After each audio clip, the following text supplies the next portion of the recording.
Have you ever stopped to think about how an inanimate object can change your life for better or for worse?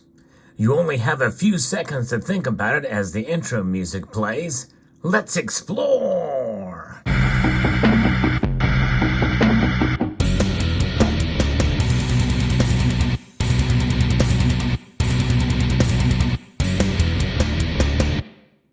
Well, what did you come up with? You know, there's plenty of objects out there that don't move, hence inanimate. We know of plenty of animated objects that have changed our life for the better. I mean, you can think of them out off the top of your head. The dishwasher, washers and dryers, the sink, all sorts of different things, automobiles, technological devices like the iPhone or computers. There's a lot of different things that have a function and have moving parts or processed parts that make our life a lot easier. But what about inanimate objects? Well, you can think about some of those as well, like forks, spoons. There's plenty of different things that don't move that have also benefited us in life. But those are still technological advances. You know, things like the wheel, you know, that can be connected to another part to move. But gold and silver, the very nature of those things, though they come in different forms, and it takes a lot of animated objects to make them come in the form that you see here before your very eyes, you know, to purify, to refine, to shape, to mold, to craft, to stamp, to press, to mint. That's right. But gold and silver, that technology that is used to create those is almost as old, at least to some extent, as the metals themselves, since they have come into society, which dates back, by the way, to ancient Lydia at around 700 BC. But gold and silver, it does change lives. I've been in this community for 10 plus years now, and I've heard story after story about folks who have certainly seen a new light with regards to gold and silver. There's a lot of different benefits that it has. But I tell you what, in recent weeks, and even within the last year or two, I've seen a lot more new people come by the channel and interact in this community. And so this video is kind of for you, to encourage you as a new stacker that gold and silver will change your life.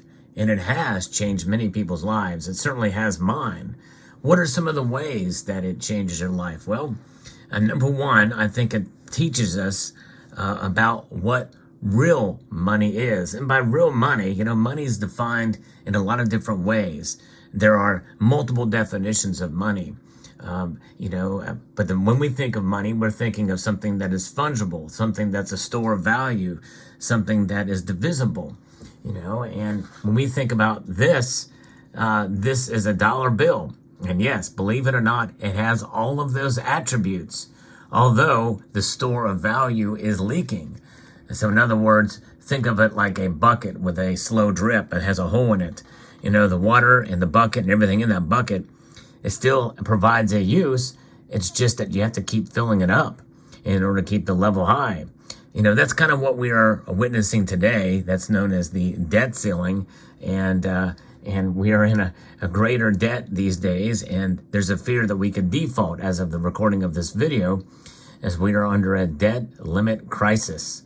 But nonetheless, the dollar being something that is trusted by not only those in the United States because we transact in it, but also among 60% of nations around the world transact in this, the dollar. It is the top world reserve currency. We use it to buy everything from groceries to electronics to fuel for our vehicles and for our homes.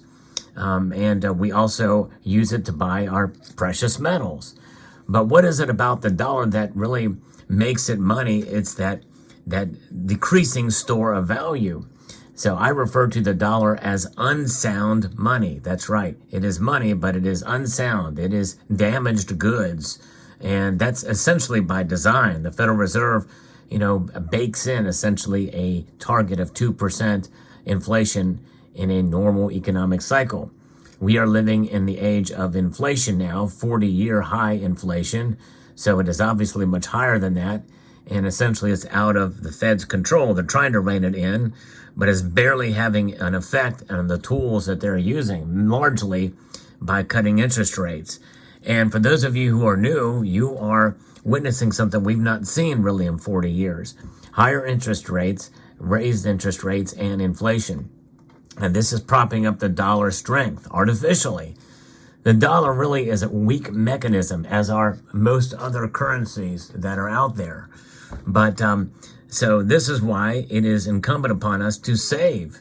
Now, when we save in our dollars and we put that money away in the bank, it loses, as of right now, well over 6% year over year. It's losing that much value on average, according to the Consumer Price Index. But when we buy gold and silver and hold on to it, in a sense, especially in the physical form, it forces us to save. And it forces us to save because the price fluctuates, but the price fluctuates based off of the perceived strength of this Federal Reserve note, which is a debt instrument. It's even inscribed right on the bill there. You can see it's printed for all debts, public and private. And boy, do we have a big public debt. And we are seeing an increasing private debt as well, too. And that is something that is not going away anytime soon. And it's only going to get worse to the tune of $31.5 trillion. And they say it's going to increase dramatically over the next 10 years. And we've already seen it dramatically increase over the past 10 years, and especially over the past 2+ years. So this is where we are at. The federal government certainly has no conception of this idea of saving and about fiscal responsibility. Now, states here in the U.S., they must balance their budgets because they can't print money. The Federal Reserve can. The government can essentially print money. States and other local governments, they cannot. Also, you and I cannot print our own money. All we can do is try to preserve the money that we do have. How do you preserve money? How does that happen? You can save these, but they erode away just by saving. And by the way, I'm a proponent of keeping some of these on hand for emergencies, largely in part so you don't have to liquidate these, gold and silver. Gold and silver teach us to save. That's the most important function that it can have. And we save understanding the metal's value, regardless of what spot price does. On this channel, I talk about spot price a lot. I talk about the markets. In fact, there's been times where for 2 days in a row, I talk about how the markets moved one day to the next. But you will always hear me say is that the fundamentals of gold and silver remain strong, and the foundation for what the attributes of gold and silver are unchanged. They are unchanged. They are as constant as the chemical and physical properties of each of these metals. They don't erode. They don't go away. Especially gold. Silver may tarnish a bit, but that's about it. But other than that, the metals are what they are, and they will continue to be what they have been for thousands of years. They have thousands of years of history on their side that has transcended generations, epochs.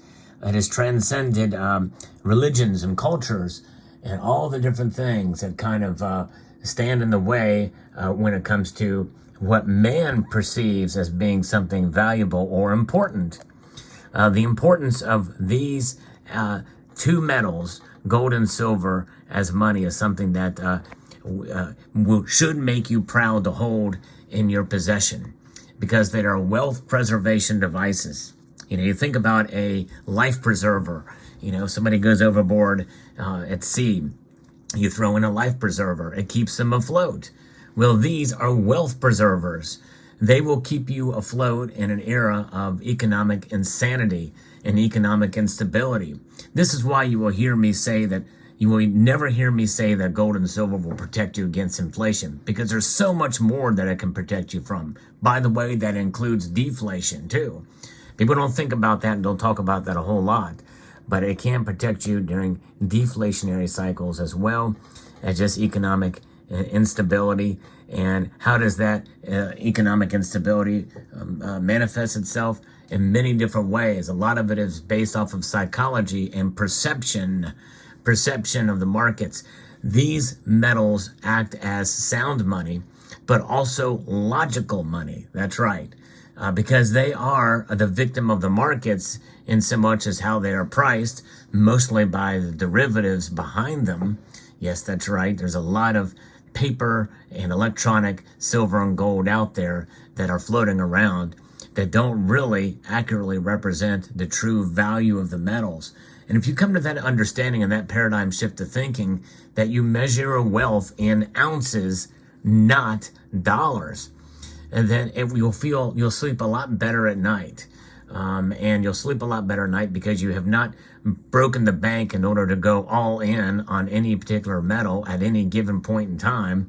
No, you utilize dollar cost averaging at the least, and at the most intelligent way is smart dollar cost averaging, while you may buy a little bit more during the dips and maybe a little bit less or maybe none at all during the spikes, especially these incredibly wacky and wild spikes to the upside. In times like that, I'm not a buyer of precious metals.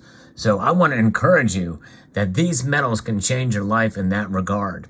Now, there's some other ways that it will change your life too. It gives you an appreciation for the beauty of these metals with the different, allegorical symbols stamped on them or minted and pressed upon these. It gives you a feeling of substance that you have in your possession. It may turn you into a collector. And so it gives you that bit of appreciation for the beautiful art and the feeling of gold in your hand. You hold an ounce of gold in your hand. There's nothing like the feel of it, the density of the metal. It is the second most dense metals traded on the platforms in the exchanges. Platinum being the heaviest or the most dense, rather. But nonetheless, it gives you an appreciation for the beauty of these, and so that can be life-changing for many of us. I think that was probably, honestly, one of the first and foremost ways that I felt it with gold and silver stacking, is that it gave me this whole appreciation for the beauty of these metals, and that is something that has lasted longer than any of the other interests that I've had in my life, hands down, without a doubt. So there is that. Other ways that it can change your life is it can give you a sort of a different perception on just the whole monetary system and a view of history. It will change your life in your view of history, which I think is quite profound and something that I think will stay with you when you understand and learn about some of the coins that you have, and learn, especially if they're older coins, but even newer coins. What are the ideas of liberty that you see, whether she be walking or striding forward in this gold eagle here? Those are different ways that you can come to an appreciation of what symbolism behind that, or the Springbok, this creature here on the Krugerrand. And who was Paul Kruger? What was he about? What was this thing? What is Libertad? What is the idea of Libertad? And all sorts of different things that kind of take interest in, and then the other way it can change your life, and this is very important. I think that when you find like-minded people who do the same thing, who accumulate precious metals for the reasons I've mentioned before, it can change relationships. It can change your relationships, and for the better. You meet a lot of new and nice people, but also it gives you the other aspect of it, the opposite end of it, is you got to be careful who you tell about your precious metals, and you have to be more secure. Now, I won't say paranoid, but you want to be safe. It teaches you safety monetarily, but also safety in how you preserve your precious metals and how you preserve your home, your family, and your property. All very important. Those are sacred things. You've worked hard for all of those things. And so it does teach you that. It does change your life in that regard. So there you have it. Let me know any other ways that gold and silver have changed your life. And post your thoughts in the comment section below. I hope you found this video informative insightful, and educational. I would like to extend a multitude of gratitude to you all for taking the time to watch, and to encourage you to please rate, share, comment, and subscribe.